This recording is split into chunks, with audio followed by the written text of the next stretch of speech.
Hola, ¿cómo le va a todos ustedes? Un nuevo programa de Nuestra Voz. Y en este magazine semanal de Atilra queremos acercarle, primero por el lado de la cultura, acercarle temas por el lado de la cultura. Ustedes saben que venimos desarrollando en varios programas el ciclo de charlas desarrollada por Alejandro Apo. Y hoy Alejandro Apo nos va a compartir los nombres del negro Fontana Rosa, de Jorge Fontana Rosa. Y después de escucharlo Alejandro Apo citando los nombres del negro Fontana Rosa, vamos a tener una entrevista con un economista de lujo. Me refiero al licenciado Julio Gambina, para hablar de qué es lo que está pasando en la República Argentina, los distintos frentes que tiene que abordar el presidente de la Nación en un escenario que se torna complejo. Y ahora sí, vamos de lleno con la primera parte del programa Alejandro Apo en este ciclo de charlas de Entrecasa.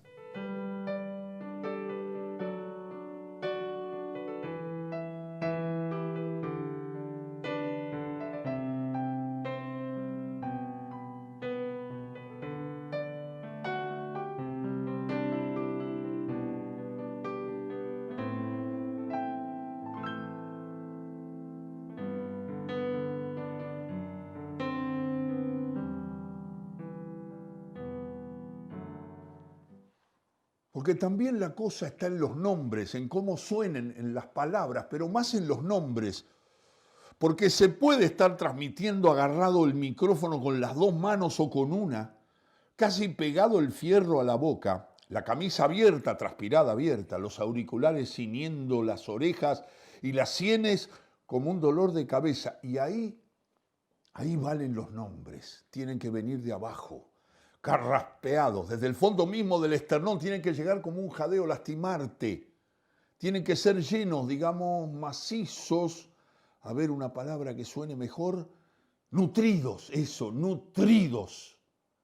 Tienen que llenar la boca, atragantarla, que se los pueda masticar, escupir, como puede ser, digamos, Marrapodi. Viejo Marrapolo, Marrapodi, echó al córner, Marrapodi, llena la garganta, sube, se puede arrastrar, no queda encía, muela, paladar sin Marrapodi. Para deletrear casi con asco, con difonía. No, Marrapodi además volaba y se quedaba colgado en el aire con la pelota suya como un dirigible. Remata, vuela, Marrapodi, atrapa. ¿Sabe cómo se llamaba Marrapodi además? Roque Marrapodi. Es un nombre para reventarse las venas del cuello y que lloren los ojos por un solazo bárbaro de domingo a la tarde, lleno de gente porque entra Borelo, quien sea tira, y allá sale disparado Marra como un lanzazo, la boca abierta, más abierta, los ojos casi en blanco, el pelo exagerado en el aire, un pie aquí, el otro allá, y un manchón verde y uno gris, y ese golpe en la punta de los dedos como quien puede manotear un pájaro, una gaviota y caer hecho un manojo en el aire. Los bigotes mezclados de césped, el olor, relojear por bajo el brazo y la ingle. ¿Dónde fue a parar esa bola? Y gritar sintiendo la garganta fiebrada de flema, ¡voló Marrapodi! Medio arrastrando entre los dientes y la lengua la doble R, porque ya el flaco, con el fulbo bajo el brazo, va a buscar la gorra que quedó en el otro palo. O quizá Carrizo, pero es menos, la I lo baja. Carrizo, podría ser Carrozo. Pero era Carrizo, tal vez en la Z está ese olor a naranja, cigarrillo. Busquemos otro arquero de la historia del fútbol que suene como Marrapodi. ¡Camarata! ¡Camarata, viejo nomás! ¡Camarata, vamos, viejo! Viene el centro y son tenazas las manos de Camarata, dos garfios. Camarata, ¿cómo no va a tener tenazas Camarata, aunque no se debía tirar? A Camarata le debían reventar pelotazos en el pecho desde medio metro y el ruido se debía escuchar hasta en la otra cuadra. Y en el rebote entra Pontón y tiró, sacó Camarata, de nuevo un balinazo en el tórax inmenso de Camarata con el pelo mojado sobre la frente y una lluvia de sudor desprendida de su nariz y el sudor en los ojos. ¿Cómo le debía picar el sudor en los ojos a Camarata? Y se quedaría tirado tras el tercer rebote en el suelo como un cachalote con la media derecha caída, sangrante y terrosa, la rodilla, porque Camarata siempre debía jugar en la cancha de Atlanta, donde es pura tierra, y cada entrevero es una polvareda tremenda, donde 14 hinchas se morían de calor y odio, y miles, pero miles de argentinos escuchaban succionados por la radio la voz porteña del balompié, pasión de multitudes. Camarata salvó su arco de segura caída. Camarata, caray. Y no Blasina, porque por ejemplo Blasina es como decir felino, colina.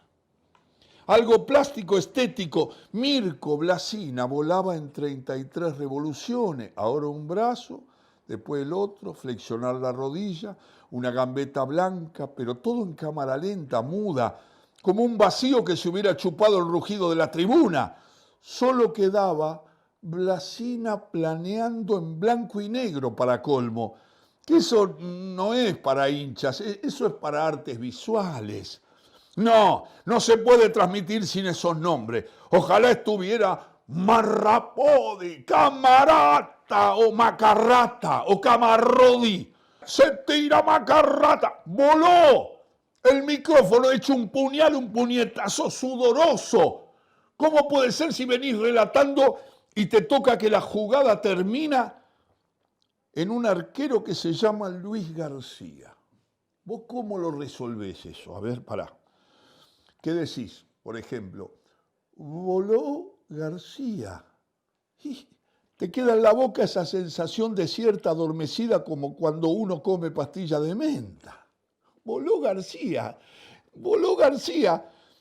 ¿Qué miércoles va a volar ese tarado? Que se quede parado ahí para eso.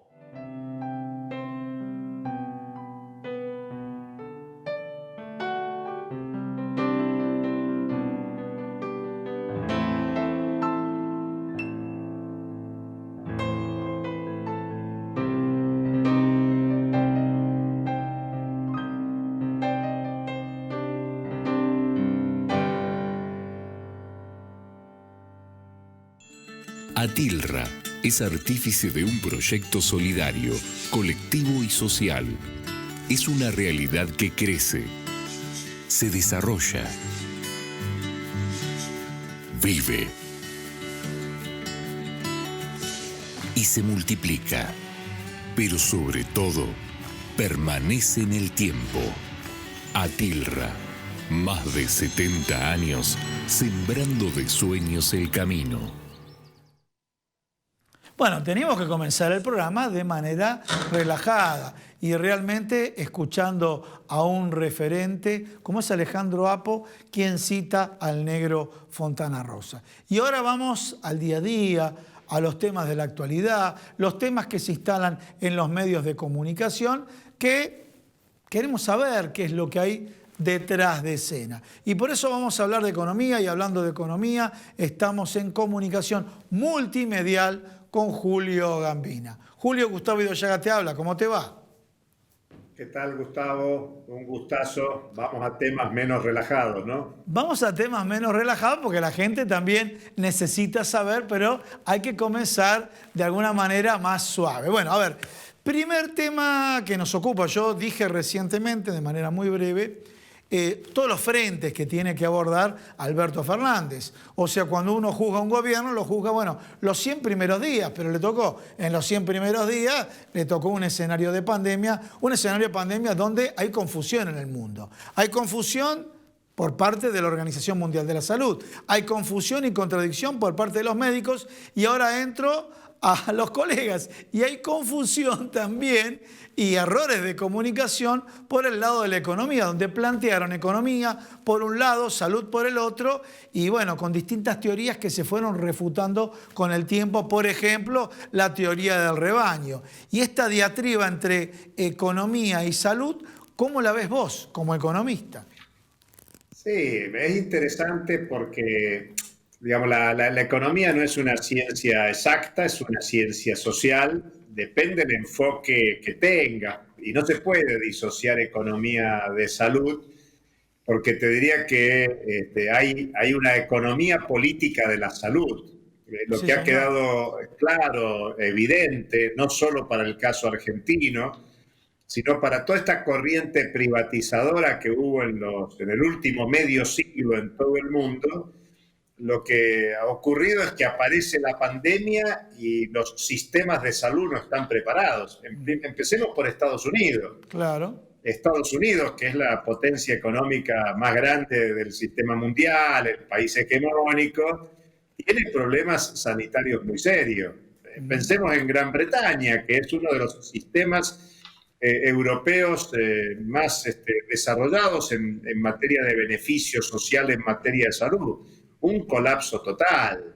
Digamos que son muy pocos los países que han mostrado tener una planificación económica de la salud para poder atender privilegiando la demanda de la salud de la población. O sea, Julio, es ridículo disociar las cuestiones económicas de la salud. Una población bien cuidada en su salud, bueno, es mejor para la economía. Y una economía que privilegie la salud de la población va a estar en mejores condiciones para cualquier tipo de desarrollo económico. Yo creo que el gobierno, como vos decís, se encontró con una economía devastada en diciembre, sí. y por eso dijo, no vamos a tener presupuesto del 2020 hasta que no arreglemos el tema de la deuda.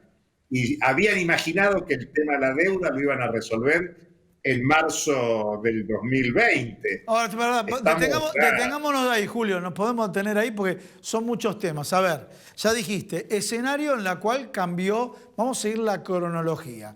Cronología de marzo, donde hubo solamente 10 días de cuarentena, ya había caído en marzo la actividad económica, consecuencia del arrastre del año anterior, ¿no es cierto? Así es.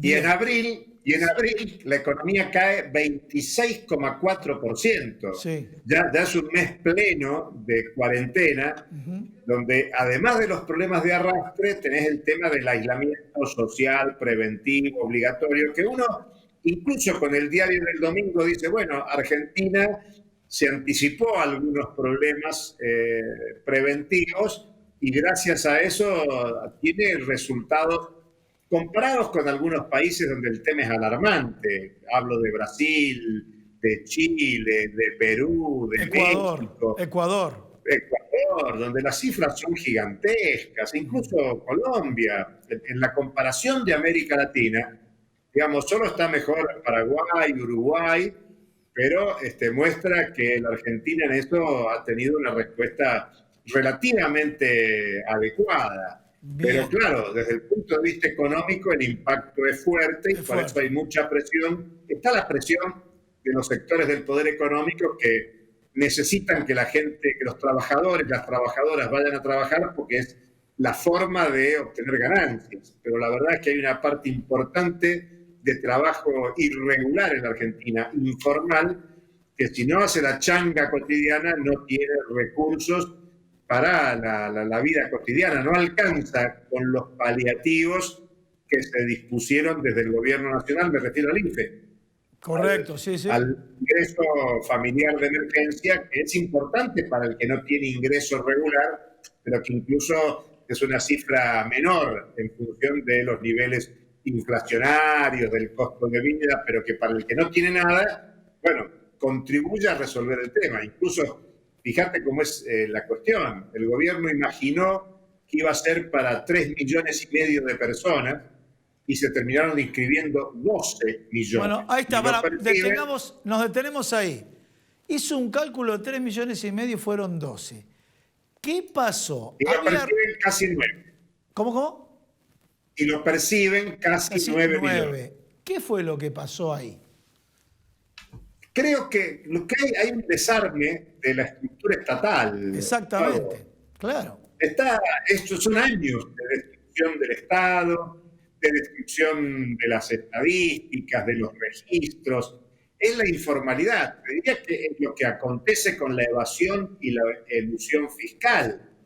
En la Argentina hay mucho irregular. No es solo trabajadores en situación irregular.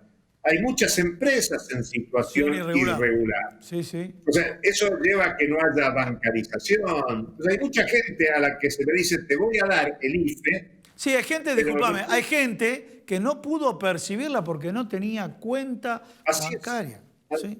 Había voluntad de entregarlo, pero no se podía porque no había forma de resolver esta institucionalidad, lo que demuestra que no tenemos en claro quién es nuestra gente, nuestra población. Porque si vos estás imaginando que lo necesitan 3,5 millones y tenés que dárselo finalmente a 9 millones, o hay 12 que lo piden, es que hay una necesidad de obtener ingresos de forma muy importante. De paso, otro dato importante con nuestros colegas alarmistas de la economía, aquellos que dicen que no hay que emitir, que no hay que incrementar el gasto público. Si no hubieses entregado esos recursos, ¿cuál sería la situación de esos millones de personas en Argentina?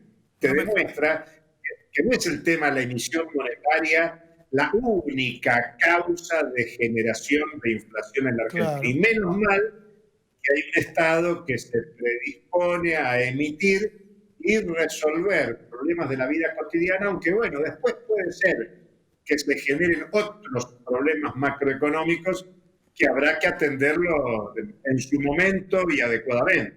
Bien, vamos a seguir un orden porque lanzaste muchísimos temas. Entonces, porque en el medio metimos el tema de la inflación. Dentro del tema de la inflación hay un escenario que me preocupa. ¿Por qué? Porque en los productos básicos, los que no están en la lista de precios máximos, los que no están en la lista de precios cuidados, en los más básicos, fideo, aceite de girasol, algunas frutas, algunas verduras, hubo en 6 meses incrementos importantísimos. ¿Qué es lo que pasa con los precios en nuestro país? Porque como que los liberales no fracasaron y también los heterodoxos no han podido lograr medidas para contener esta cultura especulativa. Te agrego otro dato más para dejarte a vos. Cuando Brasil, más allá de quién lo está conduciendo y demás, devalúa, acá cualquier devaluación es automática para actualizar los precios sin analizar la matriz de costos. Brasil, si devalúa un 5%, tal vez se traslada a precio el 1%, el 2%. ¿Qué es lo que pasa en la cultura de precios de nuestro país? Yo me animo a decir, para decirlo rápido, que es una cuestión de poder. Yo soy docente universitario. Sí. Y a mí el salario me lo fija la universidad. Si yo pudiera subir el precio de mi fuerza de trabajo, lo subiría. Sí. Pero no tengo condiciones porque es uno de los precios regulados. Los salarios en la Argentina son precios que están condicionados. No hay convenios colectivos, negociaciones salariales que permiten subir los salarios de acuerdo a la demanda de los trabajadores. Y somos millones los trabajadores, las trabajadoras en la Argentina. Yo te diría que lo que hay es libertad de mercado. O sea, no se pueden subir las tarifas porque están controladas. Sí. No se pueden subir hasta cierto punto las tasas de interés porque están reguladas por el Banco Central, por regulaciones monetarias. Pero aquellos precios que están liberados, bueno, mientras haya quien los pague, y estás hablando de la Argentina, que es un mercado relativamente pequeño, fíjate, vos mismo decís el tema del dólar.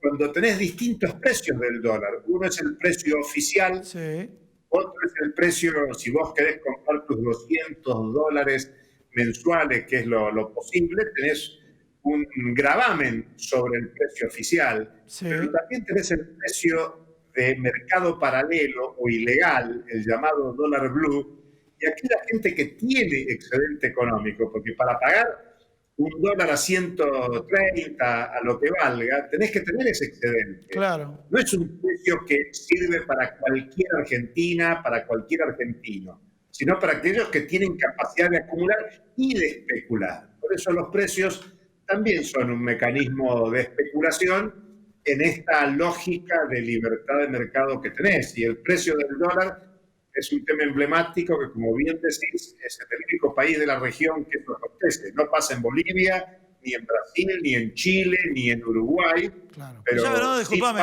sí, ya que citamos con algunos, no todos, algunos citan como ejemplo, por ejemplo, a Uruguay, de pronto la conducta empresaria en materia de precios no tiene esta memoria de actualización que tenemos nosotros, ¿no?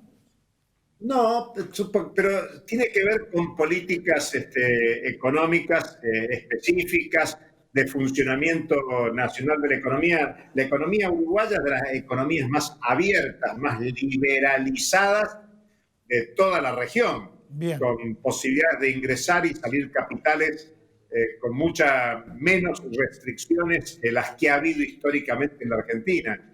A veces las comparaciones entre los países no son buenas, no son tienen gratas, que ver con esto que vos llamás cultura, por supuesto. Claro, sí, ¿no? sí, obviamente, obviamente. Bueno, tenemos distintos abordajes, distintos temas y el tiempo en televisión es corto. A ver, dos reflexiones breves. La primera de Vicentín, tratemos de hacer breve porque vos venís trabajando mucho y con mucha profundidad. Y la segunda es la renegociación de la deuda y como el tiempo es oro, la primera. Vicentín, parece que por haber instalado en los medios de comunicación la expropiación, los medios de comunicación se olvidaron de las maniobras que hizo Vicentín. Sí, cortito, es una estafa gigantesca. En estos días se ha difundido periodísticamente un estudio hecho por dos profesionales, Alejandro Gallero y Gustavo García Zanotti, un estudio pedido por el Banco Nación, donde hay una estafa, doy un solo dato. En 6 meses liquidaron 1.328 millones de dólares de lo que aparece en el balance Sí, a julio de 2019 contra la presentación en la justicia en febrero del 2020.